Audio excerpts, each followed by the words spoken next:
Hafide Guam, I'm Tim Bos McHenry. We're here with Coffee with the Candidates here on location at the Leo Palace Resort Cafe Lago. We're going to have a conversation with Republican hopeful Fernando Barcinas Esteves, and we'll be right back with that in a second.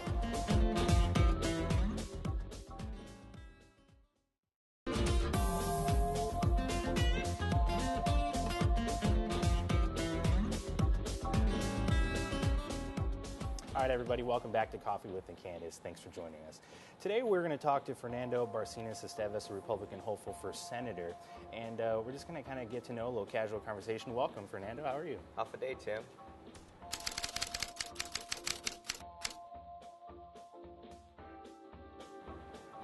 All right, so we're just going to get back into it. Let's kind of break the ice a little bit, get the conversation started casual. Because I know people want to know this. This is important stuff for the voters. What's on your Netflix queue or your Hulu account? Oh, wow.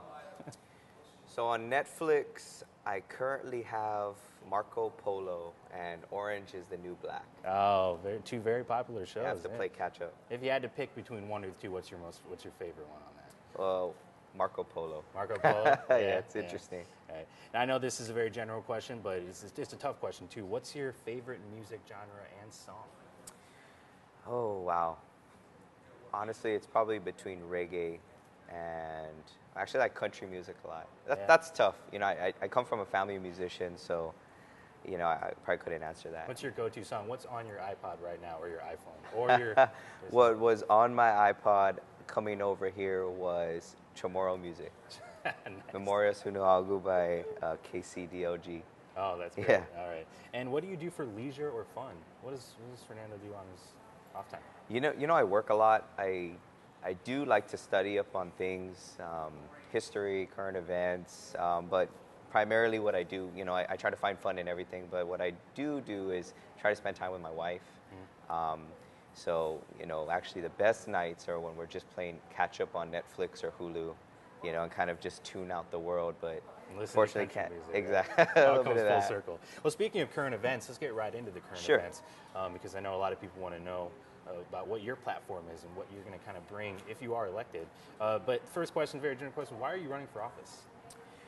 You know, I'm a dutiful person. I feel that I'm a dutiful person. I think that when I moved back to Guam, you know, I haven't been away for a while, experiencing the world and, you know, getting training and education, I thought I had a responsibility to come home and contribute. When I kind of looked at the state of the island, you know, I was a bit surprised. I thought there would be a little bit more done, and, you know, getting caught up in politics and what had been going on historically since I had been away was a little bit disheartening. You know, I mean, I want to raise my family here. This is my home, you know, our ancestral home.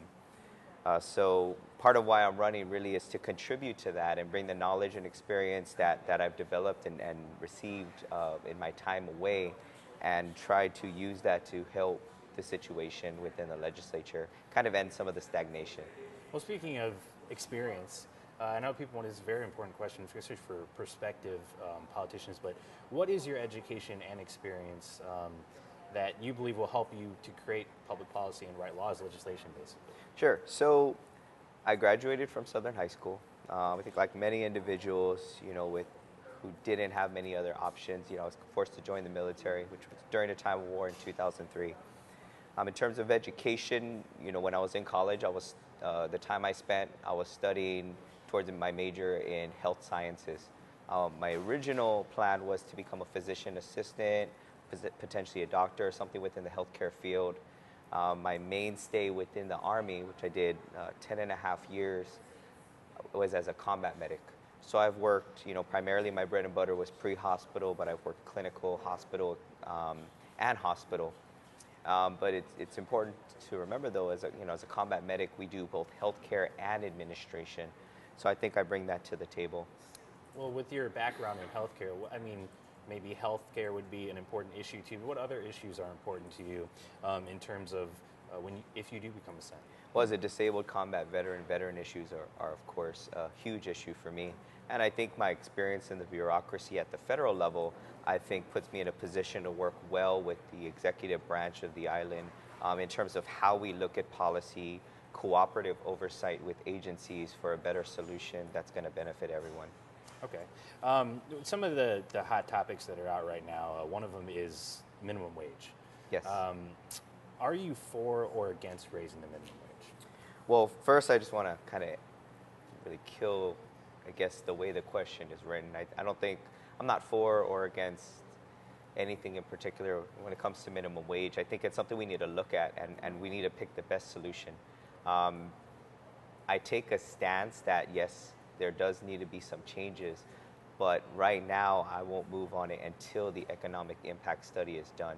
So, if the economic impact study comes back, done by professionals, and it says that, this is something that the economy can support and can afford, then I'm all for it.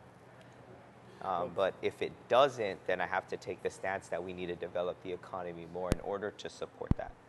Well, a potential big mover to the economy would be medical marijuana if it were, in fact, legalized here on Guam. It's legalized Sure. now, but it is yet to be implemented, and the general election will mark 2 years since the people did vote yes to medical marijuana.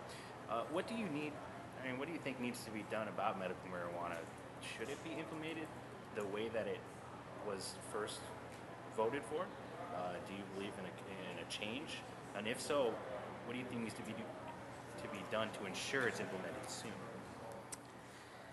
I think we need to bring all parties to the table. I mean, right now when I talk to different groups and different individuals with concerns with medical marijuana, actually let me first start off with saying I am a full supporter. I believe in it. There's the science to back it up that it works, especially for veterans, which the VA has taken a look at and seen the benefits and merits to it. Now, in terms of implementing it sooner, I think we need to bring everybody to topic on the discussion. There's two train of thoughts right now. One, less regulation, or two, over-regulation. To err on the side of caution, I think certain regulation that's properly enforced is important. But then at the same time, we need to look that if we have too many regulations and too much, if we have too much regulation, are we going to be able to enforce it? And at what cost? It can bring revenue in, but if we're spending just as much revenue in order to enforce the overregulation of the industry, then, it may just be a no issue. So it's something we have to take a long, hard look at. But, having a background in medicine, I think getting it implemented and then working through the kinks and ensuring that all legal aspects are met and destroying any black market that might be out there is important because the patients need it, and that's who it was for. Well, we talk about patients a lot. What Yes. about recreational use of marijuana? Are you for legalizing recreational use of marijuana? I don't think we're anywhere close to that yet, honestly, Tim. There are models in the states, but keeping in mind, just because we pass it at the territorial level, not even necessarily at a state level, we have the federal government breathing down our neck. So I think certain topics, talking about self-determination and our relationship with the feds is important, because if we say we support the full legalization of marijuana and people put savings in and money and take out debt to start these businesses, and the federal government comes in and basically tears it up, I think we're going to have some serious issues. And I think we need to have the foresight and vision to prevent it from getting to that point. I'm a big believer that I think in about 10 years, the federal government will start singing a different tune, and like prohibition we've seen in U.S. history, they'll just realize that it's not as big of a deal, and it's something that can be done and controlled at the state levels. Well, speaking of the federal government, I know I wanted to get to this question. Sure, but, sure. Do you think Guam should vote for self-determination now, or should we wait until more people are properly educated on the matter, much like a lot of the Decolonization Commission is saying, or at least a significant portion of them are saying that? Or do you think we should not even vote on self-determination at all and accept the status quo? Oh, well, definitely I don't say we should accept status quo. I spent a lot of time, sitting hours speaking with, Ed Beneventi, defunto, God rest his soul. He was a hero. Talking about this very issue, the different merits of each. And, again, maybe it's off topic, but he was wonderful because he was insightful. I mean, he has been researching this for a long time and had many different views and heard it all. And, but the important thing was he respected everybody's individual choice. I think the time for waiting is over. We can say wait, and we'll wait. And we've seen in the past that we can wait until those that truly care just are in the grave. You know, and him being a perfect example of how close we were. And I think he had waited long enough. I think the time is over, and we do need to push it. I think in terms of the education, you know, it's a responsibility of the commission and the government to push that out. But I think in terms of the will of the people, it's kind of a double-edged sword. If we wait, we lose our will, right? And if we don't push the issue right now, who will? Okay.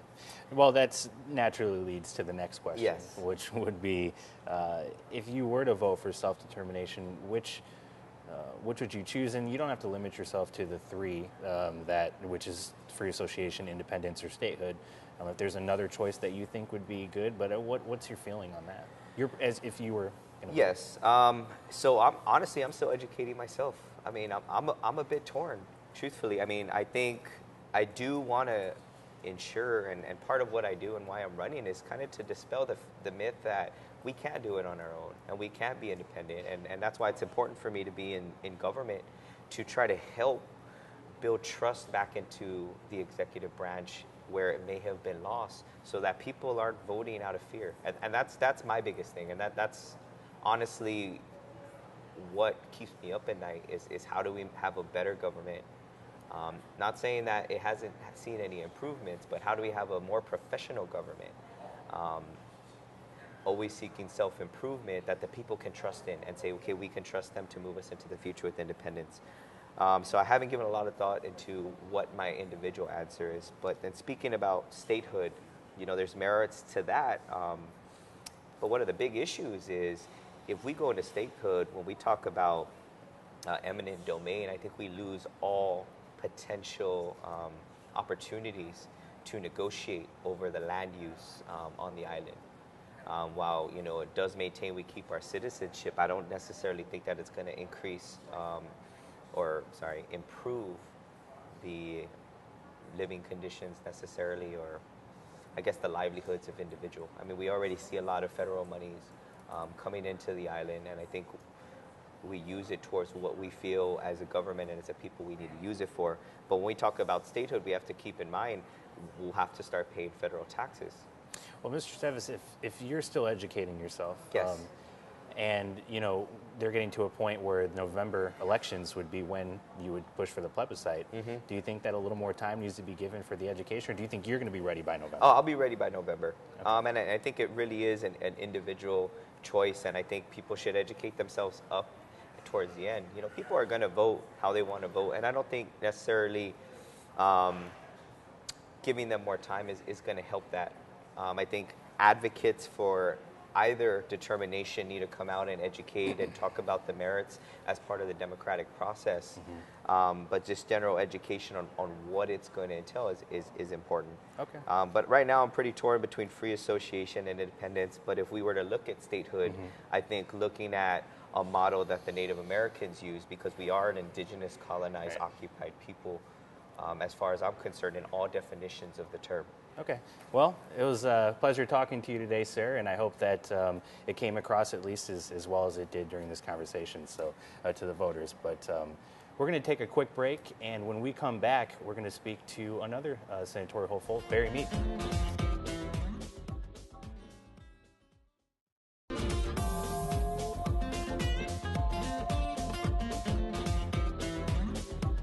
All right, welcome back, everybody, to Coffee with the Candidates.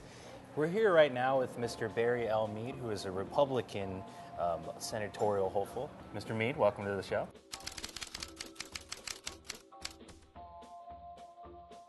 Thank you, Tim. Yeah, and I just want to start off a little bit, break the ice a little bit with some funny questions that I think the voters might want to know. For instance, what is on your Netflix or Hulu account? What's in the queue right now? I don't use Netflix and you Hulu. don't? No? I have my Apple TV, and I download from iTunes. I like to download the movies that I like, and so I don't really stream movies. Though my brother's the one that turned me on to Netflix. I have an account, but I don't use it. Is there a day when you're going to take advantage of Netflix and start binge watching, or no? Hopefully, I won't have time There pretty you go. soon. How That's about it. that one? What about your favorite food? I mean, because we have a wonderful quesadilla burger here, loaded BLT. Somebody must have told you I'm a burger aficionado. Yes. And anybody that knows me knows that I have an affinity for food in general from the work I did at the Guam Community College. I know you're going to ask me about my favorite ice cream. I'm not supposed to eat ice cream, so hopefully my doctor isn't listening. But Well, that's a tough question. mint chocolate chip, baby. Mint chocolate chip. And All right. burgers, we're good. Well, trying not to segue to a completely different topic, but let's get right into some of the questions that I think the voters want to hear from you. Hey, no problem, man. Very general question, but very necessary. Why are you running for office? Because I'm an old guy with common sense, and I'm tired of the young people that don't have any. Old guy with common sense, old common sense, and young energy. We need to do to quit doing what we've been doing.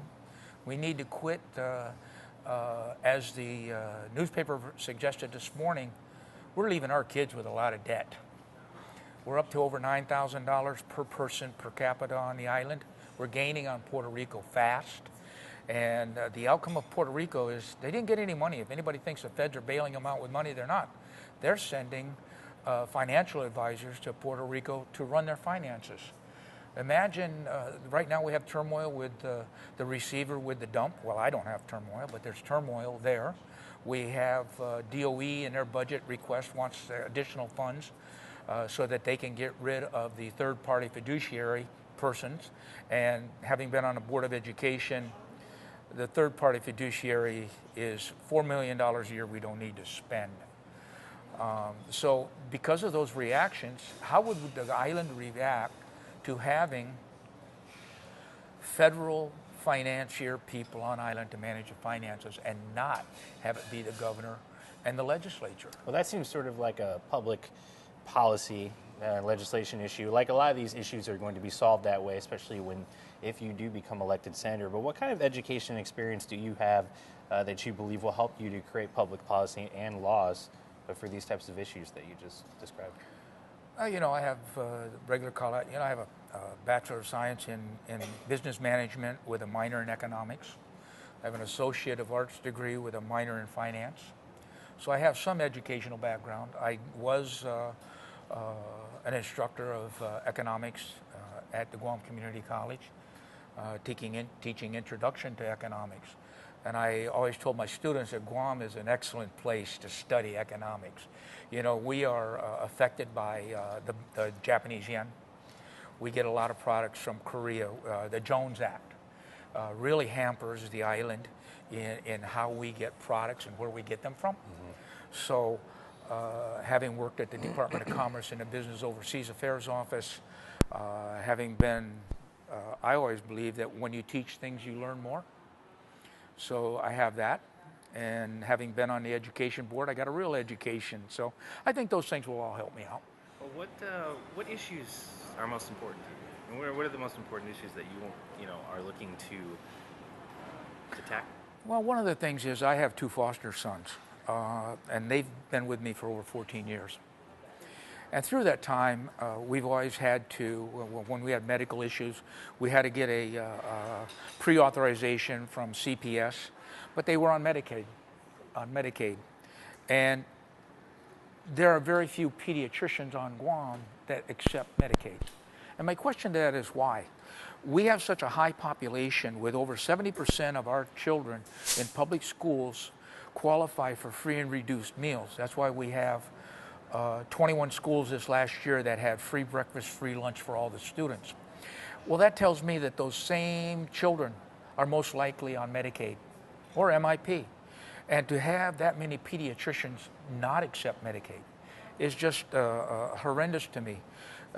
And again, the Medicaid issue goes to GMH. We're not getting the amount of money we're supposed to get. I personally now have Medicare. And I found Medicare, it's, as long as the clinics accept it. But to me, why is a doctor allowed to practice medicine if they don't take Medicare, they don't take Medicaid and help the people that they've taken an oath to help? Like an affected population? An affected population. My other big issue is employment. And we say our unemployment in Guam is low, but when you have 47,000 people that are not actively employed and not actively looking for employment. And I know when you sit down and you look at the numbers, it's not going to be that all of them are capable of working, but at the same time, what number of those folks are drawing on subsistence programs? What a number of those people are on MIP? What number of those people are under Quest? And having them become employed, not necessarily to diminish the assistance that people need, but to diminish the burden on the government of Guam. When we get over $100 million a year from the federal government for our Quest program, our people draw and get the highest rate of any state in the nation, over $280 per person per month from that program. Well, from an economic standpoint, do you think minimum wage could help that situation? What's your stance on minimum wage? Are you for it? Are you against raising the minimum wage? It's a big issue here on Guam, too. Well, I know it's a big issue, and the disturbing part about it is it took the legislature 30 hours to approve their $20,000 a year pay raise. 30 hours. How many months have we been discussing? How long did it take the legislature to finally pass the last minimum wage increase? How long? 9 months? And now here we are, we're back at talking about it again. And the unfortunate thing is the Department of Labor failed to do their job in supplying the economic impact study of what happened after the last minimum wage. Being an economist, I can see both sides. Raising minimum wage sounds good, but if it results in higher prices for goods, the folks that are on minimum wage gain nothing because they're just going to spend it in the increase of the commodities that they buy themselves. I think a better issue would be to change the way we do our taxes. And instead of being linked to the IRS, D-Link, we were offered that opportunity over 25 years ago to D-Link, go to a graduated flat tax where anyone who earns at or below the number that's pegged as the poverty level, which is around $24,000, $26,000 in Guam, that they pay zero tax. Zero tax. Change the GRT to a sales tax and do not tax prescription drugs, do not tax going to the doctor's office, and do not tax food. They are all necessities of life. And if you do those things, the people that gain the most are the people that are affected by minimum wage. Well, switching gears a little bit to another hot topic here on Guam is self-determination, the vote for self-determination. Yes. It's something that is going to be even a bigger topic coming up here for the November elections or even at the next Decolonization Commission meeting. Do you think Guam should vote for self-determination now, or should we wait until more people are properly educated on the matter? And furthermore, should we not even vote for self-determination at all and accept the status quo? No. Status quo. After reading the article in the Voice of the People the other day on independence, I really had a mind change because I was always kind of like saying, well, status quo is the best for the island, but at the same time, under status quo, we don't have a voice in what we do on this island. And when I say we, I mean Guamanians. I've lived here over 33 years. My wife is Chamorro. I remember Frank Santos and the quest for Commonwealth and issues there. What's disturbing is the fact that how many years have we been trying to do a plebiscite and trying to get people registered, and it has not succeeded. We need to change the law so that we can have the vote. And I have proposed, on my Facebook site, I proposed that we go to the ballot box and we let everybody vote. When a person walks in, if they are of Chamorro ancestry, they're given a colored ballot. And on that ballot, they vote for what they choose and what their and some other questions. And then have a different colored ballot for everyone else who's a resident and a voter here on the island. Now what you have is a comparison of what this group feels and this group feels. Of course, the Chamorro side of the coin will I would assume, want independence, though if you're a politician, you don't. You like the Organic Act because it gives you as governor a lot of power that you wouldn't have. So in addition to the self-determination, to be truly self-determining to me requires a constitution. Guam had a constitutional convention back in the 70s and haven't discussed it since. But if you look at a constitution, you then can get rid of the Organic Act. And when you get rid of the Organic Act, you take away a lot of politicians' abilities to complain and blame the federal government for that which is not responsible. And we give the true voice to the island, to the residents of the island. Have the vote. Once you have the comparison, then you can go to the next vote and have a Chamorro-only vote. Well, what would you do if you had the opportunity to vote for self-determination tomorrow? What would you do? You don't have to limit it to the three options. I know that there are other options out there available. True. But what would you vote for? I always thought I'd vote for the one that isn't on the ballot, but after reading some articles and getting more information, I might even be tempted to vote for independence. A lot of people say that, oh, if Guam gets independence, they're going to end up with a third world dictator and everything. I don't believe that's so. I think the people of Guam are smart enough and know enough and are able enough to govern themselves in a way that will prove to be prosperous. There was an issue in the paper the other day of trying to scare people into staying the status quo because we get $550 million from the federal government. Before the military pulled out of the Philippines charged them for that land. And my wife's relatives all come from Sumai, and I live in Santa Rita. Why is it that only once a year those folks can visit their ancestors' grave? I ask you that question. Why is that? You might say I've been indoctrinated into being almost Chamorro, but at the same time, it's true. It's true.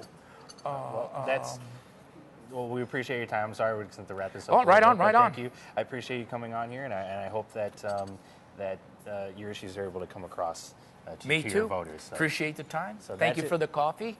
And as soon as I turn the camera off, we'll ciao. And that's it for Coffee with the Candidates. That was Mr. Thank Mee. you.